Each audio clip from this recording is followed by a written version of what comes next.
সকলোকে মোৰ YouTube channel Brahmaputra টিভিৰ পৰা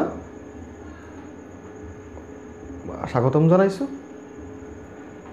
আজি মই আৰু এটা গুৰুত্বপূৰ্ণ বিষয় লৈ আহিছোঁ। সেয়া হ'ল বজাৰৰ পৰা কিয় আপোনালোকে ছাগলী নিকিনিব বা কোনো কৃষকে বা কোনো নিবনুৱা বন্ধুৱে যদি ফাৰ্ম কৰিবলৈ ইচ্ছা কৰিছে বা ছাগলীৰ ফাৰ্ম কৰিবলৈ ইচ্ছা কৰিছে বা ভেড়াৰ ফাৰ্ম কৰিবলৈ ইচ্ছা কৰিছে, তেনেহ'লে তেখেতে কিয় বজাৰৰ পৰা ছাগলী নিকিনিবলৈ মই অনুৰোধ কৰিছোঁ সেই সম্পৰ্কে মই অলপ বহলাই ক'ম। বন্ধুসকল, আপোনালোকে জানে যে ছাগলীৰ PPR কিমান ভয়ংকৰ ৰোগ।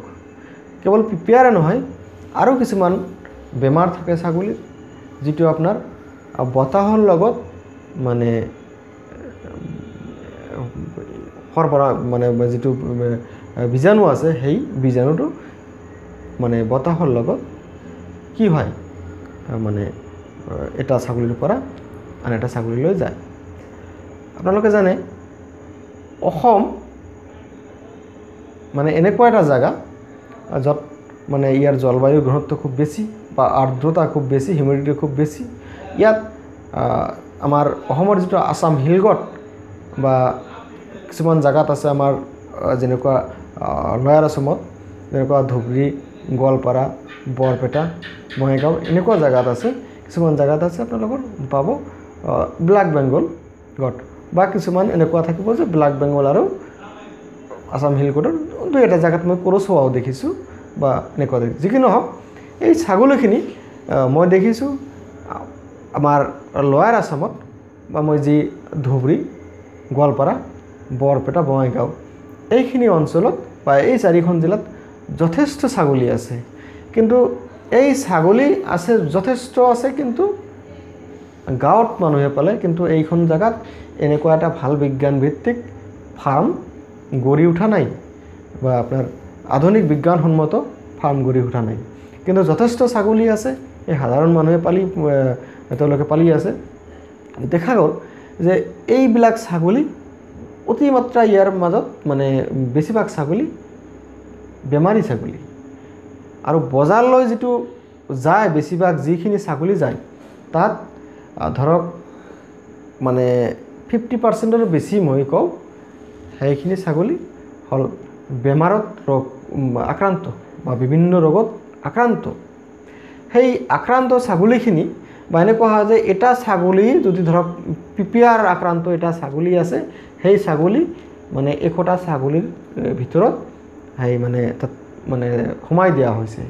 কিন্তু এনেকুৱা হ'ব পাৰে এটা ছাগলীৰ পৰা গোটেই 100টা ছাগলী মানে গালৈ সেই PPR বেমাৰৰ বীজাণু যাব পাৰে, বিয়পিব পাৰে। বজাৰত যদি যায় সেইখিনি মই দেখিলোঁ, মই কেইটামান বজাৰ দেখিলোঁ। আমাৰ ধুবুৰীৰ যি বজাৰ আছে, ধুবুৰীৰ যিটো ছাগল হাট বুলি কয়, সেই ছাগলী হাটত মানে যিখিনি ছাগলী হয় যায়।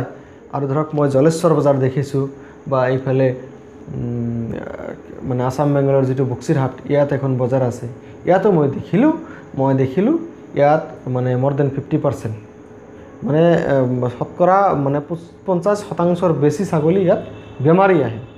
আৰু এই বেমাৰী ছাগলী মানে ইয়াত কিছুমান ভাল ছাগলী আহিলেও মানে এই মানে বেয়া ছাগলীৰ পৰা গাৰ পৰা সেই যি ৰোগৰ বীজাণু সহজে সেই ছাগলীক আক্ৰান্ত কৰে। মই নিজে ইমান মানে ধৰক ষ্টাডি কৰিয়ে আছোঁ, অলপ ধৰক মানে এই সাধাৰণ ছাগলী পালকতকৈ মোৰ ধৰক ষ্টাডি কৰা হেতুকে মোৰ যথেষ্ট হয়তো মই ভাবোঁ যে মানে তাতকৈ মানে জ্ঞানটো আহিছে। মই দেখিলোঁ, মই ভাল ছাগলী কিনিলোঁ বজাৰৰ পৰা, দুটা ভাল ছাগলী কিনি মই দেখিলোঁ যে সপ্তাহমান পিছত সেই দুটা ছাগলী কি হ'ল মানে PPR ৰোগত আক্ৰান্ত হৈ সেই ছাগলী দুটা মৰি থাকিল। আপোনালোকে জানে যে PPR এবাৰ আক্ৰান্ত হ'লে আৰু কোনো ৰেহাই নাই, সেইটো মানে ভাল হ'ব বুলি আৰু আশা কৰা নাযায়। আৰু ফাৰ্ম কৰিলে সেই ক'তবা যদি বেমাৰ এটা আছে, সেই বেমাৰত আক্ৰান্ত ছাগলী আৰু ফাৰ্মত ৰাখিব নালাগে। কিন্তু মোৰ দৰে মই দেখিলোঁ, মই যিটো ষ্টাডি কৰিলোঁ ইয়াতে, সেই বজাৰৰ পৰা আপোনালোকে ছাগলী কিনা মই একেবাৰে সম্পূৰ্ণভাৱে মই নিষেধ কৰোঁ বা সকলোকে অনুগ্ৰহ কৰোঁ মই আপোনালোকে বজাৰৰ পৰা যদি কোনোবাই ফাৰ্ম কৰিবলৈ ইচ্ছা কৰিছে তেন্তে বজাৰৰ পৰা নিকিনিব। কিন্তু কথা হ'ল, যিহেতু আপোনালোকে ফাৰ্ম কৰাৰ ইচ্ছা কৰিছে অথচ তেনেকুৱা বিজ্ঞানসন্মতভাৱে মানে ফাৰ্মৰ পৰা মানে ছাগলী পাবলৈ নাই এতিয়া, কিন্তু আপোনালোকে কেনেকৈ ছাগলী কিনিব? তেতিয়া গাঁৱত ঘূৰিব বা ক'ৰবাত ছাগলী মানুহে বিক্ৰী কৰে, কিন্তু সেই ছাগলী আপোনালোকে কিনিব বা আপোনাৰ ৰাস্তা ঘাটে কেতিয়াবা পাব যিটো আপোনালোকে বজাৰত গোট নাখায়। বজাৰত গোট খোৱাৰ আগতে বা বজাৰত উঠোৱাৰ আগতে আপোনালোকে সেই ছাগলী ধৰক অলপ পইচা বেছি গ'লেও তেনেকুৱা ছাগলী কিনিব। কিনাৰ পিছত প্ৰথমতে কি কৰিব? PPR ভেকচিনটো দিব আৰু কি কৰিব?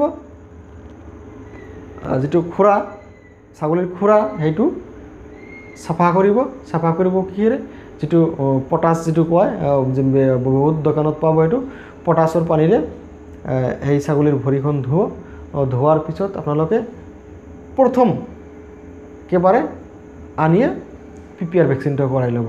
PPR ভেকচিনটো কৰাওঁতে আপোনালোকে আকৌ এটা সাৱধান হ'ব, PPR ভেকচিনৰ যিটো নিয়ম আপোনালোকে হয়তো জানেই যে যিটো আপোনাৰ গাভিনী ছাগলী বা প্ৰেগনেণ্ট ছাগলীক PPR ভেকচিন দিয়া নাযায় আৰু 3 মাহৰ মানে যিটো আপোনাৰ 3 মাহতকৈ যায় যিটো ছাগলীৰ বয়স কম সেইটো ছাগলীক দিয়া নাযায়, সেইখিনিত আপোনালোকে মেইনটেইন কৰিব লাগিব। আৰু PPR সম্পৰ্কে মই পিছত এটা ভাল ভিডিঅ' আপোনালোকক মানে আপলোড দিম।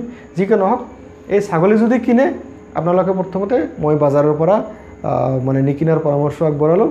আৰু যদি কোনোবা কিনে তেন্তে আপোনালোকে ভাল জাত চাই পেলাই গাঁৱৰ পৰা কোনোবা মহিলাৰ পৰা হওক, কোনোবা ছাগলী পালকৰ পৰা হওক সেইটো আপোনালোকে কিনিব।